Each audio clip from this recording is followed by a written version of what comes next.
आता बघा electrical system component आत्ताच सांगितलंय तुम्हाला. कंपोनंटमध्ये काय येतात? Power generating plants. कुठले कुठले? हायड्रो सांगा. Hydro, thermal, nuclear, biogas, solar, photovoltaic, हे सगळे पॉवर जनरेटिंग प्लांट आहे. नेक्स्ट सबस्टेशन येतात. कुठले कुठले? Step up, step down, distribution, underground, substation function, substation equipment, हे सगळे काय आहे? सबस्टेशन्स आहे. बरोबर आहे. Next transmission line. कुठले कुठले? ओव्हरहेड, डोक्यावरून जातात म्हणजे डोक्याच्या वरून. अंडरग्राउंड आणि सब ट्रान्समिशन लाईन म्हणजे त्याला जोडलेले असतात. अंडरग्राउंड म्हणजे काय? जमिनीच्या खालून जे ट्रान्समिशन केलं जातं ते अंडरग्राउंड. नंतर डिस्ट्रीब्युशन सिस्टीम आत्ता सांगितलं. कोणाकोणाला जातात? इंडस्ट्रीयल कस्टमर असतात. नंतर कमर्शियल म्हणजे दुकानं, शॉप्स वगैरे सगळं. नंतर रेसिडेन्शियल म्हणजे घरगुती, जे घरी राहतात. आणि ट्रान्सपोर्टेशन म्हणजे काय? What is mean by transportation? लागतात ना, रेल्वे ट्रान्सपोर्टेशनच आहे ना, तिथं पण सप्लाय लागतोच ना. तर हे सगळे काय आहे? काय आहे? Electric system components. नेक्स्ट हे बघा, मी आत्ताच सांगितलं तुम्हाला पॉवर जनरेटिंग प्लांट कुठले कुठले? थर्मल पॉवर प्लांट हा डायग्राम. नंतर hydro power plant, wind power plant, geothermal आणि फोटोव्होल्टेक. आता मला सांगा thermal power plant, what is mean by thermal? Thermal म्हणजे काय? हां, म्हणजे उष्णता. थर्मल म्हणजे हीट, उष्णता. बरोबर आहे. म्हणजे उष्णतेचा उपयोग करून आपण काय करतो? वीज निर्मिती करतो, म्हणून त्याला म्हणतात थर्मल पॉवर स्टेशन. म्हणजे heat energy is converted into electrical energy. Next काय आहे? Hydro power plant. इथं काय? हायड्रो म्हणजे काय? पाणी. बरोबर. पाण्याचा उपयोग करून वीज निर्मिती करणे. कसं करतात माहिती आहे कोणाला? काय असते? टर्बाईन असते. पाणीवर इथं रिझर्वायर असते. बरोबर आहे. इथं पेन स्टॉक असतो. रिझर्वायर म्हणजे काय? आता तुमचं पैठणचं धरण आहे, त्याला आपण रिझर्वायर म्हणू. का? बघितलं, उंचावर येते. पाणी कुठं सोडलं जातं? खाली. खाली काय असते? टर्बाईन असते. तिथं पण पॉवर प्लांट आहे ना, खाली टर्बाईन असतं. त्या टर्बाईनवर आपल्याला पाणी सोडायचं आहे. कशाने? प्रेशरने. ते कसं सोडणार? तर पेन स्टॉकच्या साहाय्याने. तर दिलंय टर्बाईन. आता रिझर्वायर म्हणजे काय? की एका ठिकाणी उंचावर पाणी साठवून ठेवणे. का? त्याच्यामध्ये पोटेन्शियल एनर्जी असते. म्हणजे वरून पाणी सोडणं म्हणजे काय? तर फोर्सने पाणी येणार. असं खालून चाललेलं पाणी, त्याला स्पीड असेल का? फोर्स असेल का? नाही. पोटेन्शियल एनर्जी कशामध्ये असणार आहे? वर साठवलेलं जे पाणी आहे त्याच्यात असणार आहे. बरोबर आहे. मग ते पोटेन्शियल एनर्जी कशात कन्वर्ट होते? इथं कायनेटिक एनर्जीमध्ये. कुठे? पेन स्टॉकमध्ये. गती मिळते त्याला. पेन स्टॉक म्हणजे काय? पाईप असतात स्टीलचे. पेन स्टॉक म्हणजे काय? स्टीलचे पाईप असतात. त्यानंतर पाणी येतं कुठे? टर्बाईनवर. टर्बाईन कशाला कपल केला आहे? जनरेटरला. टर्बाईन फिरायला लागला की काय फिरतो? जनरेटर फिरला की पुढे काय तयार होते? वीज तयार होते. आणि मग पुन्हा तेच काय? Transmission, distribution. म्हणजे काय? जनरेशन, ट्रान्समिशन आणि डिस्ट्रीब्युशन ही प्रोसेस सुरू होते. हा झाला कुठला power plant? Hydro power plant. थोडक्यात विंड पॉवर प्लांट पाहिलाय कोणी? कसं दिसतो? पंख्यासारखा. तो पाहिला का रे? गवारे काय के पंखा आहे का? ह्याला टर्बाईन ब्लेड्स म्हणतात. काय म्हणतात? आता हे ब्लेड्स आहेत, हे कशाचे? विंड म्हणजे काय? हवा. कशाच्या साहाय्याने फिरणार? हवेच्या साहाय्याने. म्हणजे कुठली एनर्जी कशात कन्वर्ट झाली? Kinetic energy. हवा म्हणजे काय? गती मिळणे. कशाला? तर टर्बाईनला. कशात कन्वर्ट झाली ती? मेकॅनिकल एनर्जीमध्ये. हवेची गती. इथं काय जोडलेलं आहे मागे? जनरेटर. कशाच्या शापला? टर्बाईनच्या शापला. मग मध्ये गिअर सिस्टीम वगैरे असते. हवेच्या साहाय्याने काय फिरणार? ते ब्लेड फिरणार. फिरले काय कपल केलेलं आहे त्याला? जनरेटर. जनरेटरचा शाफ्ट फिरणार आणि काय तयार होणार? इलेक्ट्रिसिटी तयार होणार. समजलं?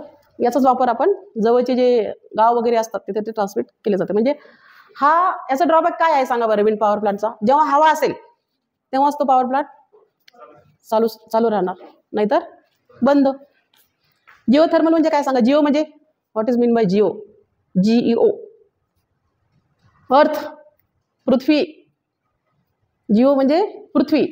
थर्मल म्हणजे व्हॉट? थर्मल. आता सांगितलं हीट. पृथ्वीतून येणारी उष्णता. काय म्हणतात त्याला? ज्वालामुखी. बरोबर आहे. एक ज्वालामुखी किंवा पृथ्वीच्या खाली जमिनीत काय असते? उष्णता असते ना. म्हणजे त्या उष्णतेचा वापर करून आपण वीज निर्मिती करू शकतो. म्हणजे आपल्याला उष्णता कशासाठी पाहिजे असते सांगा बरं? टर्बाईन. का? कसं फिरवायचं टर्बाईनला? उष्णतेच्या साहाय्याने. डायरेक्ट हीट द्यायची का टर्बाईनला? मग काय करायचं? हां, राईट. स्टीम तयार करायची. स्टीम कशी करायची तयार? पाण्याच्या साहाय्याने. पाणी घ्यायचं, त्याला हीट द्यायची. हीट दिली की त्याची स्टीम तयार होणार आणि ती स्टीम, प्रेशराईज स्टीम कुठे जाते? टर्बाईनवर सोडली जाते. बरोबर आहे. तर म्हणजे इथं सुद्धा तेच फंक्शन होतं. इथं पण हीट मिळाली आपल्याला. इथं सुद्धा आपल्याला काय मिळते, हीट मिळते. त्याचा वापर करून आपण काय केलं, पाणी बॉईल केलं. बॉईल पाण्याची स्टीम तयार झाली आणि ती स्टीम कुठं सोडली आपण, टर्बाईनवर. इथं पण टर्बाईन आहे आणि त्या टर्बाईनला काय जोडलेलं आहे, जनरेटर. आणि पुढे तुमचा लाईट लागलेला आहे, म्हणजे इलेक्ट्रिसिटी तयार झालेली आहे. समजलं इथपर्यंत. Next, photovoltaic power plant. काय काय दिसतं इथं, हे काय, सूर्य. काय मिळते सूर्यापासून आपल्याला, थंडी का उष्णता, उष्णता मिळते ना. इथं पण काय वापरलं, हीट एनर्जी वापरली. पण इथं काय आहे, फोटोव्होल्टिक सेल आहे. हे दिसतं का, हे आजकाल इनोव्हेशन ट्रेंडिंग आहे. काय, सोलार सगळीकडे आहे की नाही ट्रेंडिंग. कशावर बसतात, छतावर.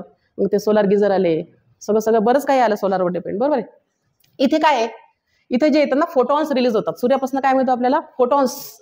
ते कुठे पडतात, ह्या जे प्लेट्स आहेत ना, ह्या सिलिकॉनच्या बनलेल्या असतात. कशाच्या, त्याच्यामध्ये इलेक्ट्रॉन्स रिलीज होतात. तुम्हाला माहिती आहे what is electricity, flow of झालं, काय तयार झाली, इलेक्ट्रिसिटी. याच्यात शंका, समजलं हे सगळं.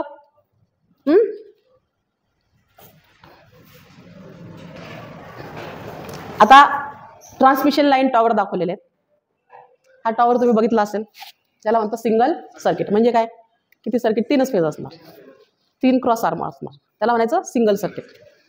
डबल सर्किट म्हणजे इकडून 3 इकडून 3, 2 सर्किट गेले, इकडून 3 फेज गेले, इकडून 3 फेज गेले, म्हणून त्याला म्हणायचं डबल सर्किट. हा मल्टिपल सर्किट. बघा किती चाललेत सर्किट, बघा मोर दॅन 2 सर्किट म्हणजेच मल्टिपल सर्किट. मल्टिपल सर्किट चालले म्हणजे काय, 3 फेज चाललेत असे. कशावरून, त्या ट्रान्समिशन टॉवरवरून. असे टॉवर तुम्ही बघितलेले असतील तर सिंगल सर्किट बघा, डबल सर्किट बघा आणि मल्टिपल सर्किट बघा. हे सगळे काय आहे, टॉवर आहे. येता जाताना ऑब्झर्व करा. नेक्स्ट, आता इथं काय दाखवलं, एक सबस्टेशन दाखवलंय, बघितलंय असा सबस्टेशन, दिसते का. हे बघा, इनकमिंग सब ट्रान्समिशन लाईन आहेत, lightning arrester, air circuit, air break switches. इथं काय आहे, स्टेप डाऊन ट्रान्सफॉर्मर आहे, डिस्ट्रीब्युशन बार आहे, कटआउट स्विचेस आहे आणि आउट गोईंग डिस्ट्रीब्युशन लाईन आहे. म्हणजे एका सबस्टेशनमध्ये काय काय असू शकतं, काय असतं, इनकमिंग लाईन असतात, म्हणजे तिकडून ट्रान्समिट होऊन आलेल्या लाईन्स आल्या. लाइटनिंग अरेस्टर असतात, वीज पडली की त्याचा उपयोग होतो.